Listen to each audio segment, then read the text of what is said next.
Hello, this is Angela with Progress Permaculture. There's a little bit of noise in the background. I'm actually out in Beaverton. My daughter is at her mock trial practice, and there's lots of kids in the hallway. I'm here working on my book.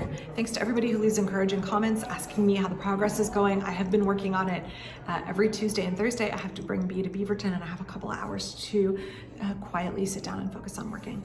I have been listening to some really good harp music, which helps me kind of get in the zone when I am typing, and I will link to those videos down below. They have been wonderful. I get almost like in an altered state when I'm listening to it and typing, and the words just kind of flow out of me.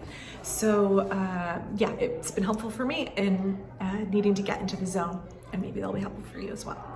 I just made a video about problems in permaculture and very valid criticisms of permaculture. I wanted to take a moment because someone, one of my viewers, I think, sent me a package. And I realized I probably need a P.O. box. My home address is available because we have an Honesty Farm stand, and I have not made my address secret. When you run your business out of your home, I realize, because I am not afraid to criticize parts of permaculture, and because I have been in the past, and I'm sure from the video I just filmed, I'm gonna get it again. I get lots of hate comments, and some of them can be really violent and really gross and disgusting because I'm a woman talking on the internet. Also a woman who dares to maybe like have expertise and dares to disagree with men in permaculture. I realized that I probably need to delist my address and get a P.O. box, especially because lately I've been getting packages from fans. I would say the last 6 months, I've gotten some very nice letters. I got a gift card from a fan after I had my surgery in March. I got some books, and yeah, so I don't know where I'm going with that. Growing pains of having a channel that was once very tiny and is steadily growing, and realizing that as a public figure who sometimes gets recognized out and around town, when that happens, I turn really beet red. My husband actually recently got recognized as someone who's in the background of one of my videos. They were like, oh my God, I think I watch your wife's YouTube channel. That's mortifying to me. I prefer to think that videos that I make go out into the ether and nobody will ever see in real life will actually watch them. It's really hard for me to think about being known as a person. It's also just wild that like I'm just a regular person, and that almost 40,000 people watch my videos. My Facebook posts reached 5.5 million people in the last 30 days, and my YouTube videos typically reach between 200 and 250,000 people every month. That is astounding to me. So thank you for folks who want to hear me talk about something I'm super passionate about, my special interest of permaculture now in year 26. That you all want to hear what I have to say and have a discussion with me, and thank you, I'm really grateful. So let me open this package and see what this is. I don't know what this is, but we're gonna find out.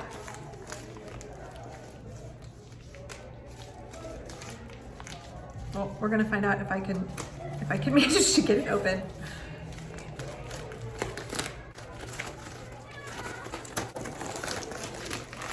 Okay, let's see what this says here. It's a book, which I have been trying more and more. Folks ask me all the time. I'm not looking at what this book is yet. Folks ask me all the time for book recommendations, and I try to recommend my favorite permaculture books, but also just whatever I'm reading in the moment and whatever podcasts I'm listening to that are really interesting to me. So thank you, someone who knew that I like books. Okay, so this book is called Leaving Laodicea by Amy Fleming. I don't know what it's about. Let's read the back. It says, Laodicea is a worldview that values the rat race over connection. It's a physical location that makes it hard to participate in community, even if we want to. Sounds like America. Laodicea has its hooks in all of us. We know that what we're doing isn't working. We read the statistics about loneliness being more deadly than cigarettes. We struggle to deal with aging parents and caring for our kids. We see dysfunction, but what else is there? We're stuck. Or are we? This seems like a book I'm gonna like. I think this probably has come out of a number of my Hausfrau Friday videos that I have made recently, because everything on the back of this is like kind of what my life has been lately. Oh, there's a letter in here. Carthros.com.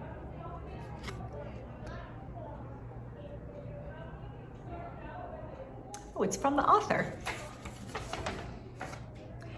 Dear Ms. Baker, you've taught me a great deal about the ethics of permaculture through your YouTube channel, and I thought you might enjoy my book. Thank you, Amy.